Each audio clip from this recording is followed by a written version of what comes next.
দুলাভাই আমাকে কত হট দেখাচ্ছে না? হ্যাঁ, খুব সুন্দর দেখাচ্ছে আমার শালিকা। দুলাভাই একটি কথা বলবো আপনাকে, যদি কিছু মনে না করেন। হ্যাঁ বলো। আমি আপনাকে ভালোবাসি আর বিয়ে করতে চাই। কি সব বলছো? তুমি কি জানো না তোমার বড় আপু আমার স্ত্রী? তো কি হয়েছে? আপনি আপুকে ডিভোর্স দিন। রেশমি, এসব কি বলছো তুমি? তোমার মাথা ঠিক আছে? হ্যাঁ, আমার মাথা ঠিকই আছে দুলাভাই। আপনি আপুকে ডিভোর্স দিয়ে আমাকে বিয়ে করুন। চুপ করো বেয়াদব মেয়ে, তুমি এসব কথা কিভাবে বলছো? আমি তো এটাই ভেবে পাচ্ছি না। আসুন না দুজনে মিলে একটু একান্ত সময় কাটাই। আমার এই রূপ যৌবন সব আপনার দুলাভাই। কথাটি বলেই রেশমি রাজুকে জড়িয়ে ধরতে যাবে, তখনই রাজু এক ঝটকায় রেশমিকে ধাক্কা দিয়ে খাটে ফেলে দিয়ে রুম থেকে বের হয়ে যায়। রেশমি রাগে গদগদ হয়ে কোন রকম উঠে হনহন করে বের হয়ে যায়। রাজু সোফায় গিয়ে বসে বসে রাগ উড়াচ্ছে। এমন সময় রেশমি আবারও এসে পাশে বসে বলল, এমন করছেন কেন দুলাভাই? আমি আপনাকে ভালোবাসি বলে বলছি, আবার বলে ভালোবাসার কথা। আমি তোমাকে ছোট বোনের মতোই দেখি, বুঝলে? আর সেই তুমি কিনা, ছি ছি ছি। আমাকে ভালোবাসতে সমস্যা কোথায় বলুন? আমি কি দেখতে অসুন্দর নাকি? তুমি অনেক সুন্দর, কিন্তু তোমার মনুষ্যত্ব সুন্দর না। বলে দাঁড়িয়ে গিয়ে আবারও বলল, এই মুহূর্তে বেরিয়ে যাও আমার বাসা থেকে, বেয়াদব কোথাকার। রেশমিও দাঁড়িয়ে বলল, বুঝেছি, এভাবে হবে না। কথাটি বলে যেই না রাজুকে জড়িয়ে ধরতে যাবে, তখনই রাজু রেগে কষে একটি থাপ্পড় মেরে দেয় রেশমিকে। বের হও আমার চোখের সামনে থেকে, খারাপ মেয়ে কোথাকার। কথাটি বলেই রেশমিকে টেনে বাড়ি থেকে বের করে দেয়। রেশমি দরজার বাহির থেকে তার বড় বোন প্রিয়াকে কল দেয়। প্রিয়া কলটি রিসিভ করতেই রেশমি বলল, হ্যালো আপু। হ্যাঁ বল রেশমি, কাজ কতটুকু হলো? রাখ তোর কাজ, আর একটু হলে তোর স্বামী আমাকে মেরেই ফেলতো। যেই থাপ্পড়টি খেয়েছি না, সারা জীবন মনে থাকবে।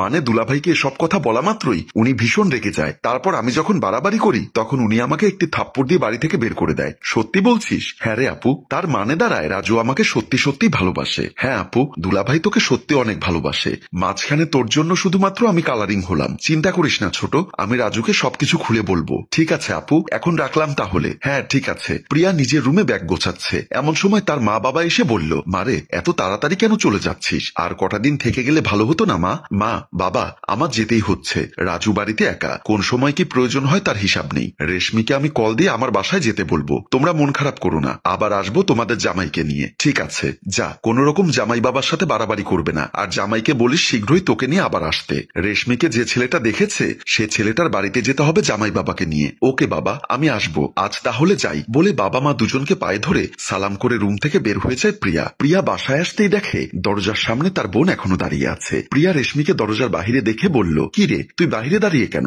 বাহিরে কেন সেটা তোকে বলিনি? দুলাভাই যে তখন আমাকে বের করে দিয়েছে, এখনো একবারও এসে দেখেনি। প্রিয়া হাসতে হাসতে বলল, কি বলছিস এতক্ষণ? আচ্ছা দেখি, আমি কল দিচ্ছি। বলে মোবাইলটি নেয়। আজকে তোরও খবর আছে হয়তো, তোকে জিজ্ঞাসা করবে আমাকে কেন আসতে বলেছে। দূর, তুই এসব চিন্তা করিস না তো। বলে কল দেয়। রাজু কলটি রিসিভ করতেই প্রিয়া বলল, কি ব্যাপার, তুমি দরজা খুলছো না কেন? তুমি কখন আসছো? দরজা না খোলার একটা কারণ আছে, তোমাকে সেটা পরে বলবো। আচ্ছা আমি আসছি। বলেই রাজু মোবাইলটি রেখে দরজা খুলতে বের হয়ে যায় রুম থেকে। দরজা খুলে দিতেই প্রিয়া ও রেশমি দুজনেই বাসায় ঢোকে। রাজু রেশমিকে দেখে রাগান্বিত স্বরে বলল, এই বেয়াদব মেয়ে, তুমি এখানে কেন? তুমি এক্ষুনি আমার বাড়ি থেকে বের হয়ে যাও। রেশমি কিছু বলতে না পেরে আমতা আমতা করতে থাকে। তা দেখে প্রিয়া হাসি দিয়ে বলল, তুমি মাথা ঠান্ডা করো রাজু, যা কিছু হয়েছে সব আমি জানি। কি, তুমি কিভাবে জানো? ও বলেছে তাই না?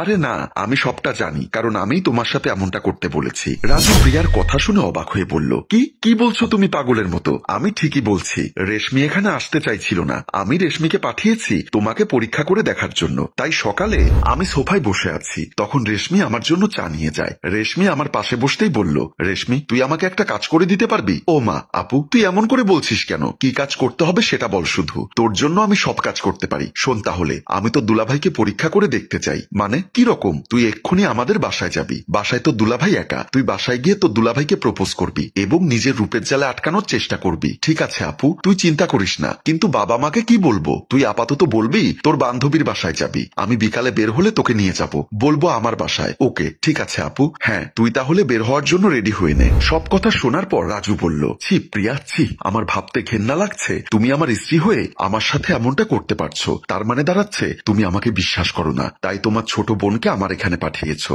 রাজুর এমন কথা শুনে প্রিয়া বলল, বিশ্বাস করো রাজু, তোমাকে আমি খুব বিশ্বাস করি এবং ভালোবাসি। আমি জানতাম তুমি অন্য নারীতে আসক্ত নয়, তোমার প্রতি অগাধ বিশ্বাস আছে বলেই আমি এমনটা করেছি। আমি বুঝতে পেরেছি আমার এই আবেগী কাজটা করা উচিত হয়নি, তাই আমি তোমার কাছ থেকে ক্ষমা চেয়ে নিচ্ছি। প্লিজ আমাকে ক্ষমা করে দাও। রাজু প্রিয়ার হাত ধরে বলল, আচ্ছা ওকে বউ, এখন চলো রুমে চলো। তখনই পাশ থেকে রেশমি বলল, দুলাভাই প্লিজ আমাকে ক্ষমা করে দিন, আমি আপনাকে বড় ভাইয়ের চোখে দেখি, কিন্তু এই পেতনিটার জন্য আমার এমনটা করতে হয়েছে। আচ্ছা ওকে শালিকা, তুমি সবসময় আমার বোন হয়ে আছো, এখন যাও ফ্রেশ হয়ে নাও, আর তোমার আপা আর তোমার দুলাভাইয়ের জন্য দেখি কি নাস্তা বানাতে পারো। রেশমি হেসে রান্নাঘরের দিকে চলে যায়। রাজু আর প্রিয়া দুজনেই রুমের দিকে চলে আসে। রুমে এসে রাজু প্রিয়াকে বসিয়ে বলল, এবার বলো কি বুঝলে? কই কি বুঝবো? ও মা, আমার উপর তাহলে বেশ সন্দেহ জমেছে তাই না? সেজন্যই ছোট বোনকে দিয়ে? আহা হয়েছে, এসব বলে আমাকে লজ্জার মুখে ফেলো না প্লিজ। এই কান ধরলাম বলে প্রিয়া কান ধরে আর রাজু হেসে প্রিয়াকে জড়িয়ে নেয়। আর সুন্দর মুহূর্ত দেখিয়ে আমাদের গল্প এখানেই শেষ হয়। সম্মানিত ভিউয়ার্স, আসলেই পুরুষের বিশ্বাস এবং ভালোবাসা অসম্ভব সুন্দর। পুরুষ যেই নারীকে একবার আপন করে নেয়, মৃত্যুর আগ পর্যন্ত সেই নারীকে অসম্ভব ভালোবাসে। গল্পটির ভাবনায় হাশেম রাজু, পরিচালনায় এইচ.এম. কানুন ও চিত্রগ্রহণ মোস্তফা। গল্পটি ভালো লাগলে লাইক, কমেন্ট ও শেয়ার করে অন্যকে দেখার সুযোগ করে দিন। ধন্যবাদ।